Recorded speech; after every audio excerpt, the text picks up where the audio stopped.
What a great thing this is. So ముగించక ముందు క్రీస్తులో పాలువారగుట కొన్ని విషయాలు మనం ధ్యానించాం. మరోసారి రివ్యూ చేసి ముగించుకుందాం. మొట్టమొదటిగా ఆయన పరలోకపు పిలుపులో, చెప్పండి, పరలోక పిలుపులో పాలువారుగా చేశాడు. Number 1 heavenly calling. నెంబర్ 2 పరిశుద్ధాత్మలో పాలువారగుడుగా చేశాడు. నెంబర్ 3 దైవ స్వభావంలో పాలుభాగస్సులు చేశాడు. తేజవాసులైన పరిశుద్ధుల స్వాస్యములో పాలువారుగా చేశాడు. తర్వాత వాగ్దాన సువార్త వలన కలిగిన కృపలోనికి పాలువారుగా చేశాడు.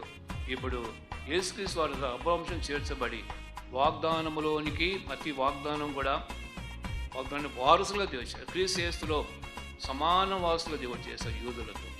కానీ ఇవన్నీ కూడా మనం ఆలోచిస్తున్నట్లయితే మన ఏపాటి వారం. కాబట్టి యేసు క్రీస్తులో మనం చేర్చబడ్డాం, సమాన వారసులం అయిపోయాం. దీని కొరకు శిలువలో చేసిన బలియాగాన్ని బట్టి, ఆయన కాల్చిన రక్తాన్ని బట్టి ఎంతో గొప్ప కార్యం చేయాలి. మరి ప్రభు మనకి ఏం చెల్లించగలం చెప్పండి? ఏం చెల్లించినా రుణస్థులమే. వాటి కొద్దిపాటి సమయం హృదయపూర్వకంగా